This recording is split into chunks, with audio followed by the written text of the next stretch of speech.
আসসালামু আলাইকুম বন্ধুরা, আশা করি সবাই সুস্থ আছেন। পাকিস্তানের মধ্যস্থতায় ইরান এবং যুক্তরাষ্ট্রের মধ্যে একটি শান্তি চুক্তির খসড়া ৯৫% প্রস্তুত। সেই প্রস্তাব সম্পর্কে যুক্তরাষ্ট্র কি সিদ্ধান্ত নেবে, ইস্যুটিকে কেন্দ্র করে গতকালকে ডোনাল্ড ট্রাম্প তার যে মন্ত্রিসভার ক্যাবিনেটের বৈঠক রয়েছে জরুরি ভিত্তিতে বৈঠক ডাকেন। প্রথমে এই বৈঠকটি ক্যাম্প ডেভিডে হওয়ার কথা থাকলেও এটি পরবর্তী সময়ে হোয়াইট হাউসের একটি ক্যাবিনেট রুমে অনুষ্ঠিত হয়।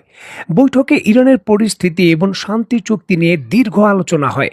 তবে বৈঠক শেষে ডোনাল্ড ট্রাম্প তার বক্তব্যে জানান তিনি এখনও ইরানের দেওয়া প্রস্তাব বা চুক্তির শর্ত নিয়ে সন্তুষ্ট নন। ডোনাল্ড ট্রাম্প তার বক্তব্যে স্পষ্ট করেই বলেন ইরান চুক্তি করার জন্য অত্যন্ত উদ্গ্রীব তিনি। তারা শেষ নিঃশ্বাসে ভর করে আলোচনা চালিয়ে যাচ্ছে, কিন্তু যুক্তরাষ্ট্র তাড়াহুড়ো করে কোনো চুক্তিতে যাবে না। যদি ইরান শর্ত না মানে তবে যুক্তরাষ্ট্র আবারও সামরিক অভিযান শুরু করবে বা কাজ শেষ করে ছাড়বে, ট্রাম্প হুঁশিয়ারি দিয়ে বলেন। তবে একই সাথে মার্কিন পররাষ্ট্রমন্ত্রী মার্কিও রুবিও জানিয়েছেন আলোচনায় কিছুটা অগ্রগতি লক্ষ্য করা গেছে। এখানে আপনাদের সুবিধার্থে বলে রাখা ভালো, গতকালকে ইরানের রাষ্ট্রীয় টেলিভিশনে দাবি করা হয়েছিল যে একটি খসড়া সমঝোতা স্মারক তৈরি হয়ে গেছে, যেখানে ওমান সাগর থেকে মার্কিন সেনা প্রত্যাহার এবং নৌ অবরোধ তুলে নেওয়ার কথা বলা হয়েছে। তবে হোয়াইট হাউস এই দাবিকে সম্পূর্ণ ভিত্তিহীন ও কাল্পনিক বলে উড়িয়ে দিয়েছেন।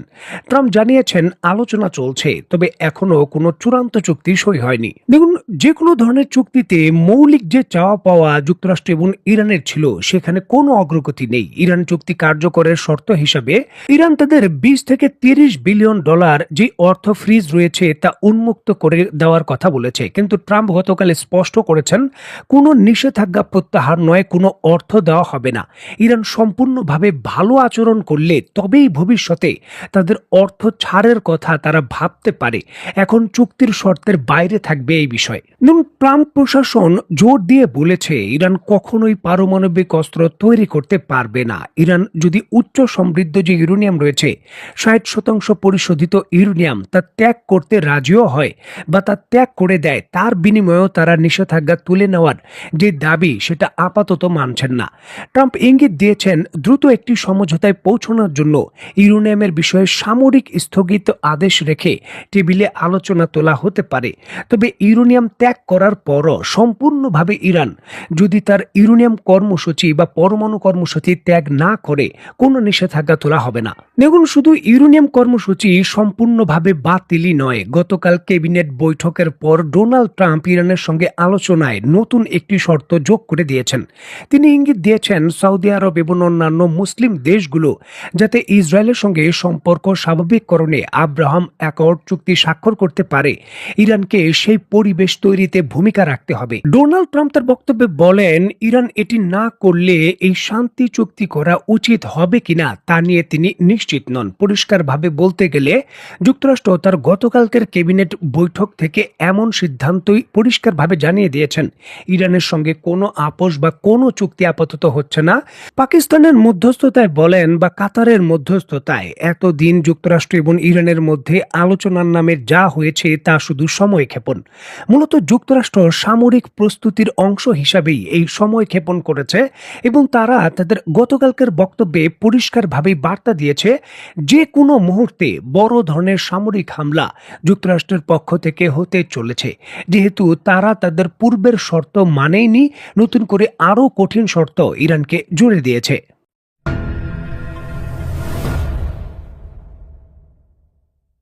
দেখুন, একদিকে যুক্তরাষ্ট্র যখন তার নতুন বৈঠকের পর পরিষ্কার করে দিয়েছে কোনো আপোষ হয়তো হতে চলেছে না এবং যুক্তরাষ্ট্র যুদ্ধ করে যা আদায় করতে পারেনি তা চুক্তির মাধ্যমে আদায় করার চেষ্টা করবে, ঠিক এমতো অবস্থায় ইরানের বন্দর আব্বাস বা দক্ষিণাঞ্চলে গতকালকে যে হামলা করেছিল যুক্তরাষ্ট্র তার প্রতিশোধমূলক হামলা কুয়েতের যুক্তরাষ্ট্রের যে সামরিক ঘাঁটি রয়েছে সেখানে পাল্টা হামলা করেছে ইরান।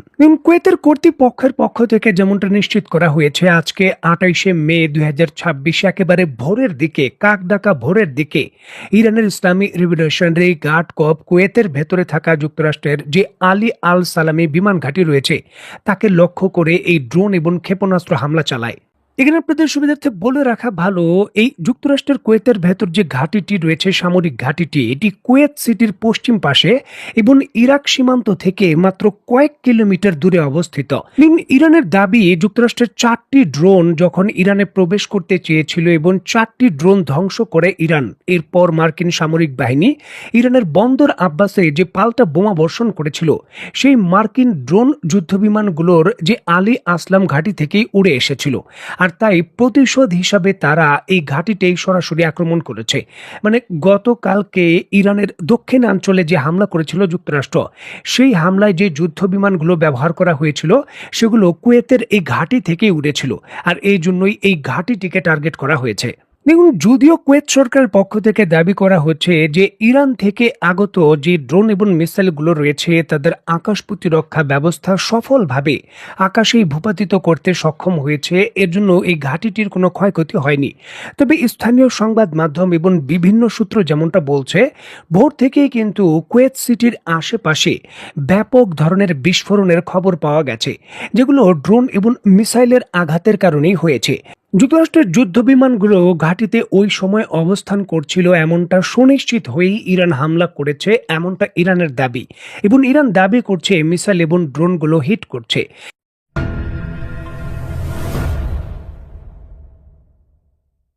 দেখুন, যে কোনো ধরনের সমঝোতা বা যে কোনো ধরনের শান্তি চুক্তির ক্ষেত্রে অবশ্যই নিজের দাবি থেকে ছাড় দিতে হয়।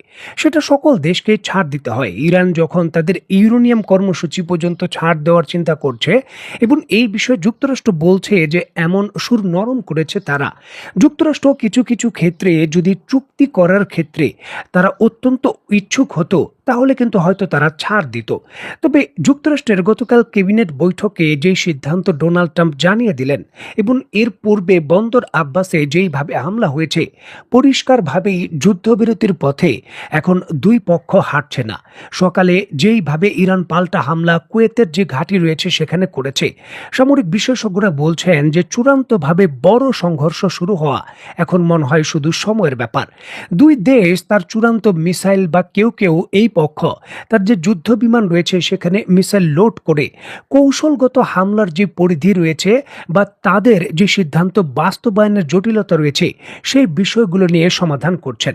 মূলত একে অন্যের সঙ্গে আলোচনা করে সেগুলো সময় ক্ষেপণের একটা বিষয়বস্তু মাত্র, এমনটাই কিন্তু বলছেন সামরিক বিশেষজ্ঞরা।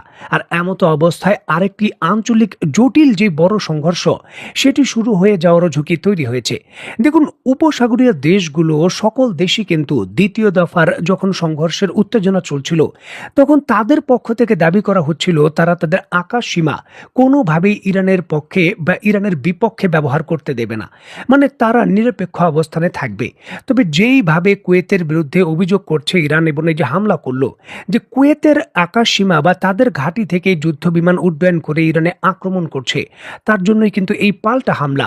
যদি এই পরিস্থিতি অব্যাহত থাকে তাহলে উপসাগরীয় দেশগুলোর যে তেল ক্ষেত্রগুলো রয়েছে সেই তেল ক্ষেত্রে যে কোনো মুহূর্তে ইরান পাল্টা হামলা করতে পারে, যার জন্য বিশ্ববাজারে প্রভাব পড়া এখন মনে হয় শুধু সময়ের ব্যাপার। তো বন্ধুরা, অত্যন্ত গুরুত্বপূর্ণ এই ঘটনা প্রবাহের উপর আমরা গভীরভাবে নজর রাখছি। যখনই কোনো নতুন আপডেট আসবে সাথে সাথেই আপনাদের জানাতে আমরা চেষ্টা করব ইনশাল্লাহ। তো বন্ধুরা, আজকের মতো বিদায়, নতুন কোনো ভিডিও নিয়ে আবার দেখা হবে। সেই পর্যন্ত সবাই ভালো থাকবেন, সুস্থ থাকবেন এবং বাংলাদেশকে ভালোবাসবেন। আল্লাহ হাফেজ।